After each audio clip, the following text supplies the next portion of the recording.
Welcome back to my YouTube channel Andhra spicy food. ఇవాల్టి వీడియోలో నేను చేయబోయే రెసిపీ జొన్న దోశ ఎలా ప్రిపేర్ చేయాలో చూపించబోతున్నానండి. వీడియోని ఎక్కడా స్కిప్ చేయకుండా లాస్ట్ వరకు చూడండి.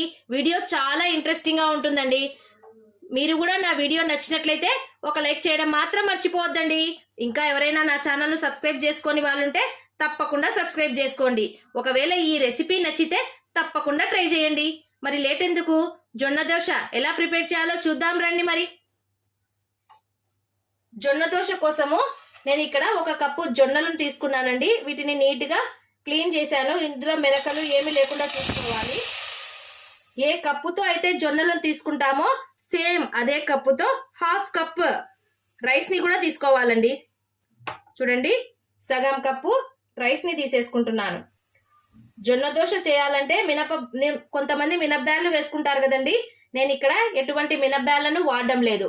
ఉట్టి జొన్నలు బియ్యంతోనే నేను ఈరోజు దోశని ప్రిపేర్ చేసుకుంటున్నానండి. దీన్ని ఒక 2-3 సార్లు బాగా శుభ్రంగా కడిగేసుకుందాము.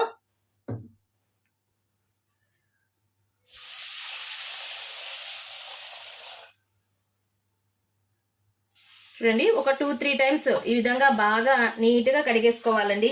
ఇందులో ఏమన్నా ఉన్నా కూడా పొట్టు అవన్నీ బాగా వెళ్ళే విధంగా వీటిని కడిగేసుకొని ఒక 4-5 గంటల సేపు బాగా నానబెట్టుకోవాలండి. మనము బియ్యం పిండి అయితే ఒక 2 గంటలు నానబెట్టుకున్నా సరిపోతుంది.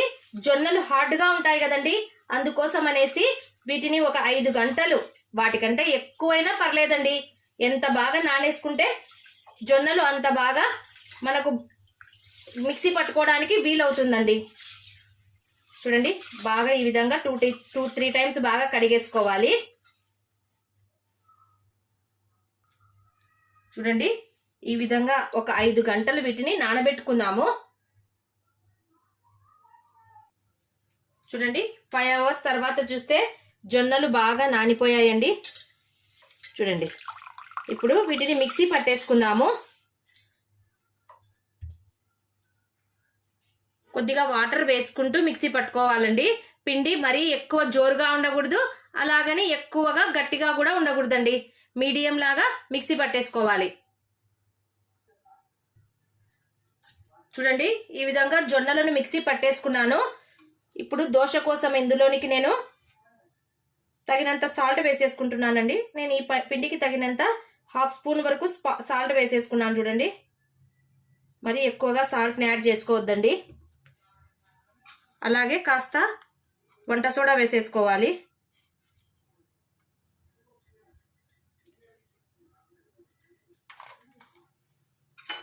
చూడండి, పిండి కన్సిస్టెన్సీ ఈ విధంగా ఉండాలండి. మరీ జోరుగా లేకుండా, మరీ పలుచగా లేకుండా, మరీ గట్టిగా లేకుండా ఉండాలండి.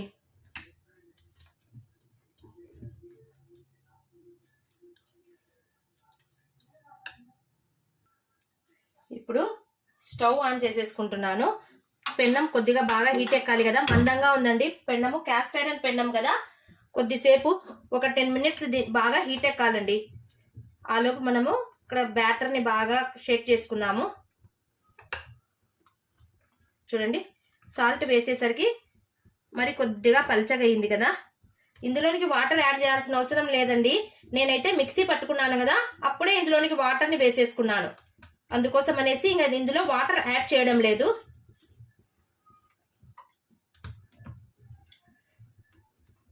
ఇప్పుడు ఐరన్ పెన్నాన్ని ఎలా క్లీన్ చేసుకోవాలి అంటే, చూడండి, పెన్నం పెట్టిన తర్వాత ఇందులోనికి కొద్దిగా ఈ విధంగా ఆయిల్ని వేసేసుకోవాలి.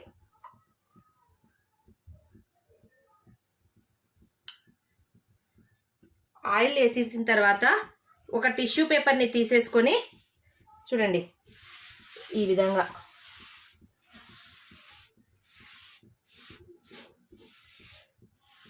ఒక 2 టైమ్స్ ఈ విధంగా నీట్గా తీసేసుకోవాలండి. ఏదైనా డస్ట్, చూడండి, ఏదైనా డస్ట్ ఉన్నా కూడా క్లీన్గా వచ్చేస్తుంది.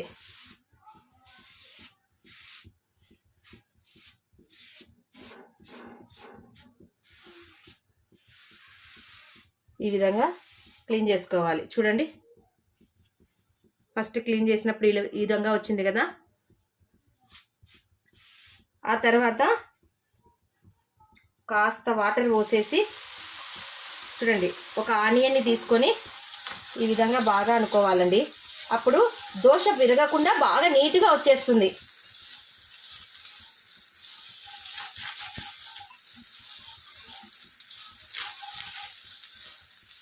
కొంతమందికి దోశ వేసినప్పుడు ఇది విరుగుతుంది కదండి, ఆ విధంగా విరగకుండా దోశ బాగా వచ్చేస్తుందండి. ఇప్పుడు మళ్ళీ ఒకసారి ఈ విధంగా డస్ట్ అంతా క్లీన్ చేసేసుకుందాము. ఇప్పుడు పెన్నము దోశ వేసుకోవడానికి రెడీ అయిపోయిందండి.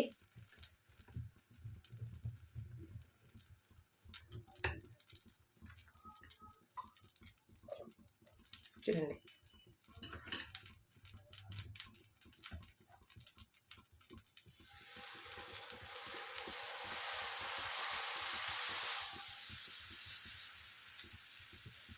ఈ దోశలు చాలా అంటే చాలా హెల్త్కి కూడా మంచిదండి. మన పెద్దవాళ్ళు ఇంతకు ముందు బాగా జొన్న రొట్టెలు అలా తినేవాళ్ళు కదా. ఇప్పుడు జనరేషన్లో పిల్లలు రొట్టె తినడం అంటే అంతగా ఇష్టపడడం లేదండి. ఆ విధంగా తినకుండా ఉండే పిల్లల కోసము ఈ విధంగా ఒకసారి వెరైటీగా ట్రై చేయండి. జొన్న రొట్టె తినని వాళ్ళు ఈ విధంగా జొన్న దోశ చేసి పెట్టండి, పిల్లలకు చాలా ఇష్టంగా తింటారండి. చూడండి, కొద్దిగా ఆయిల్ వేసేసుకోవాలి.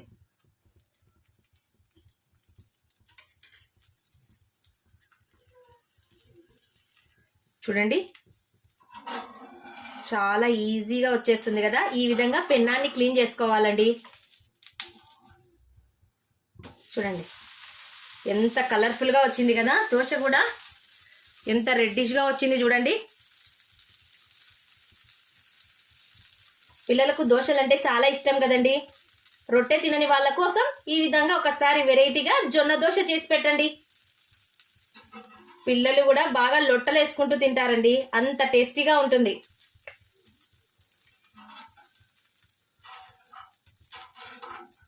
చూడండి, ఎంత కలర్ఫుల్గా వచ్చేసిందో దోశ. చూడండి, చపాతీ కంటే ఇది చాలా హెల్తీ అండి. కనీసం నెలలో ఒక్కసారైనా ఈ విధంగా జొన్న దోశ తీసుకొని తినండి. సేమ్ ఇలాగేనండి. దోశ కొద్దిగా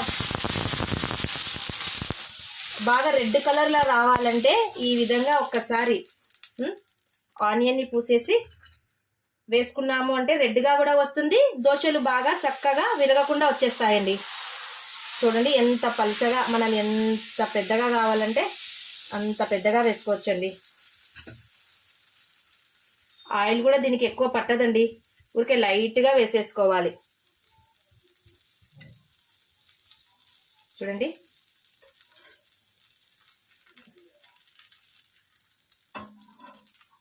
ఎక్కడా విరగకుండా ఎంత ఈజీగా వచ్చేస్తుందో దోశ. ఎంత పల్చగా రేకులాగా ఉందో చూడండి. మీరు కూడా ఈ రెసిపీని తప్పకుండా ట్రై చేయండి. వీడియోస్ చూస్తున్నారు కానీ లైక్ చేయడం లేదండి. ప్లీజ్, మీరు చేసేటటువంటి ఒక్క లైక్ నలుగురికి షేర్ అవుతుందండి. తప్పకుండా లైక్ చేయండి. చూడండి, ఎంత పల్చగా వచ్చేసిందో దోశ.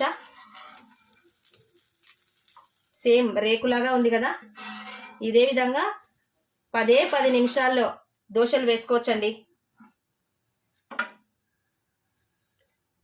చూడండి, 10 నిమిషాల్లో ఎంతో హెల్దీ అండ్ టేస్టీగా ఉండేటటువంటి జొన్న దోశ రెడీ అయిపోయిందండి.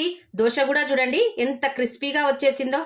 చూడ్డానికి పల్చగా అంటే పల్చగా మనకు ఏంటి రవ్వ దోశ వస్తుంది కదండి, ఆ విధంగా వచ్చేసింది. ఇందులోనికి కాంబినేషన్గా నేను మినప్పాల చట్నీతో దీన్ని టేస్ట్ చూస్తున్నానండి. మినప్పాల చట్నీ మన వీడియోలో కూడా పెట్టానండి, ఒకసారి చూడండి. చాలా అంటే చాలా టేస్టీగా ఉంటుందండి ఈ కాంబినేషన్. మీరు కూడా ఈ రెసిపీని తప్పకుండా ట్రై చేయండి. నా వీడియో నచ్చినట్లయితే లైక్ చేయండి, మీ ఫ్రెండ్స్ అండ్ రిలేటివ్స్కి షేర్ చేయండి. మరిన్ని సింపుల్ అండ్ టేస్టీ రెసిపీస్ కోసం నా ఛానల్ను సబ్స్క్రైబ్ చేసుకోవడం మాత్రం మర్చిపోవద్దండి. Thank you for watching. Take care. Bye.